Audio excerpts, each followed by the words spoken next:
Real fast, second channel video is live. Go check it out if you want to see some skink action. Over the course of making these videos, I learn a lot about you. From your comments, people tell me stories about your games or some of your favorite cards. Sometimes, though, I see a comment that makes me pause. One thing that I've learned about many of you is that there are a lot of people who don't really like brewing decks. Personally, I rarely look at deck tech videos. I don't buy precons because, to me, making commander decks is a key part of the commander experience.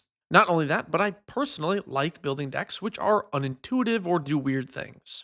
Right now, that's maybe a little less the case looking at my current lists, but my Mina and Den list, for example, is a lands deck that avoids landfall cards. Or I play partner pairs, so I can use weird specific sets of cards to get some niche synergy. This is why I don't really make videos about my decks very often. I might use them as examples, but I don't make dedicated videos about decks. And when I do, it's usually to frame some idea, and rarely do I actually have a video which is just about a deck on its own, because I don't really like content like that. So I don't think I'd be very good at making it. To be super clear, there is nothing wrong with videos that are just about decks. There's nothing wrong with building a deck you found online, nor buying precons. This is just a personal preference I have. I wanted to delve into this idea and find out why people don't want to build decks anymore, because it wasn't always this way. One tool I will be using in this video to help make your brewing easier is Commander Template.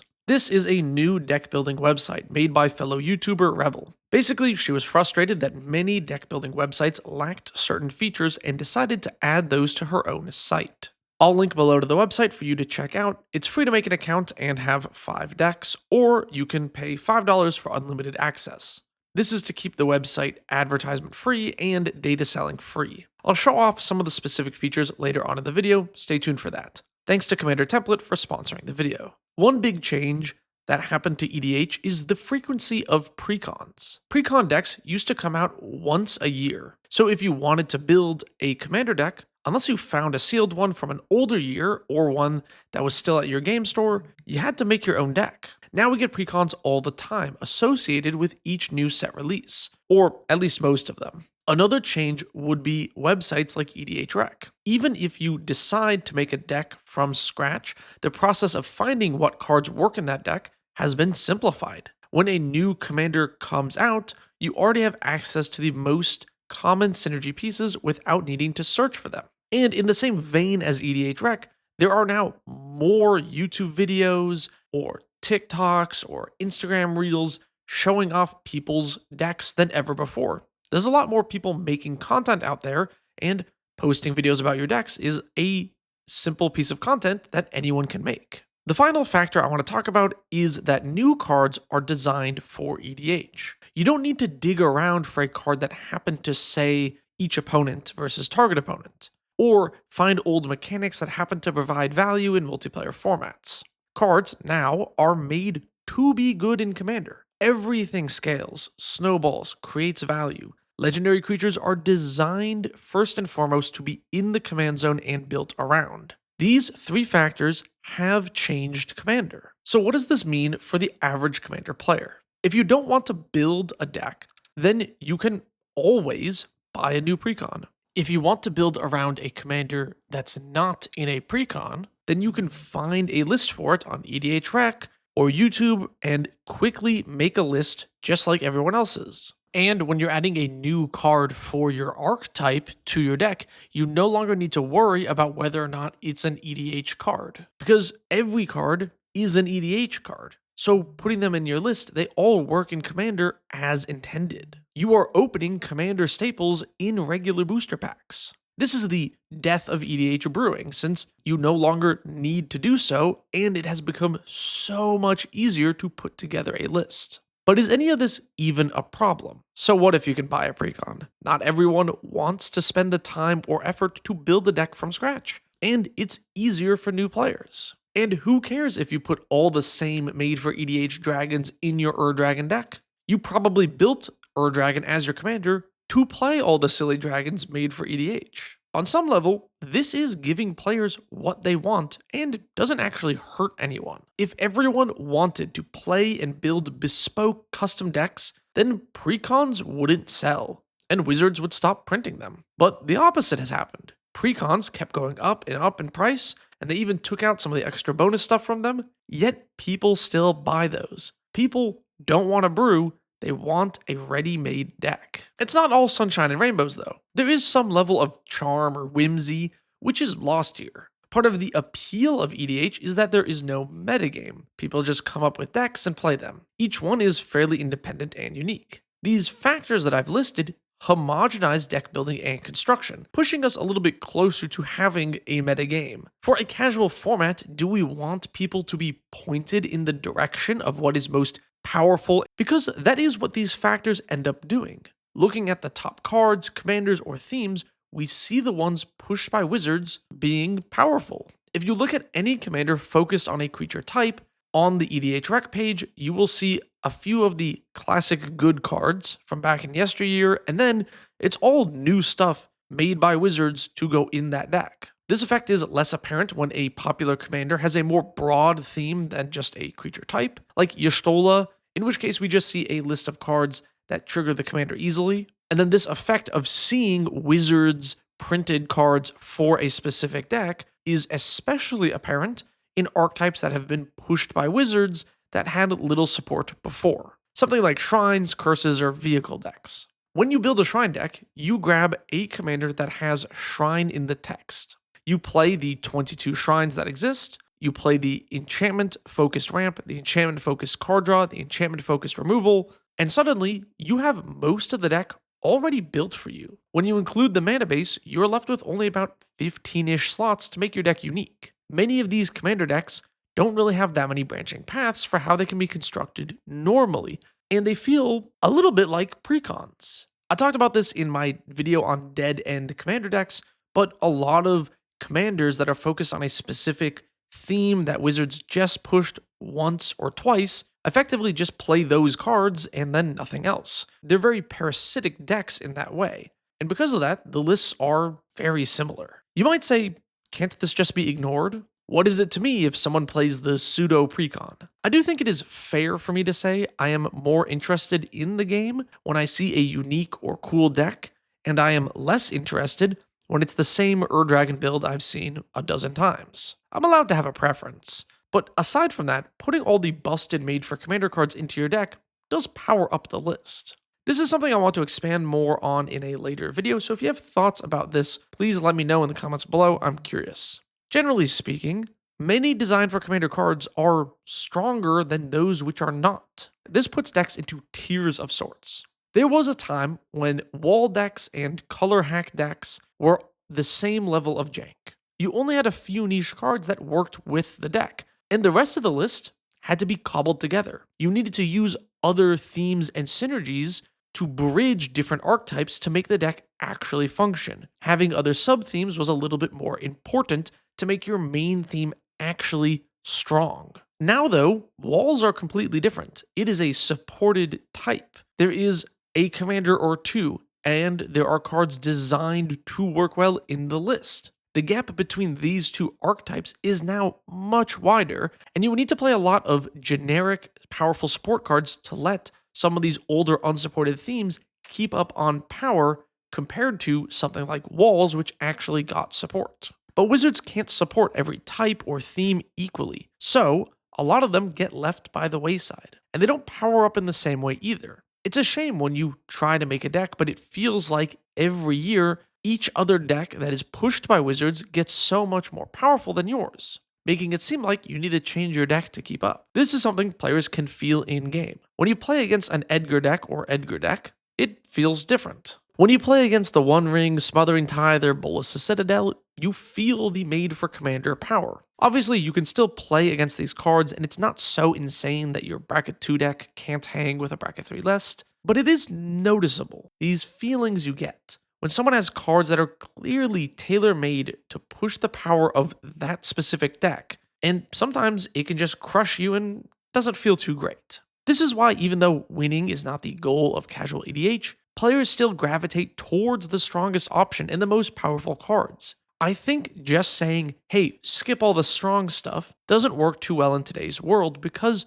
there's a lot of strong stuff out there and it affects you as well and your chances at just doing anything. Yes, I don't need to win every Commander game to be happy, but it feels nice to have a chance, and an old experiment crash list full of jank cards from 15 years ago probably does not stand a chance. But unlike other formats where you need to look up deck lists to find strong stuff, in Commander, the busted cards are just in regular packs new players open.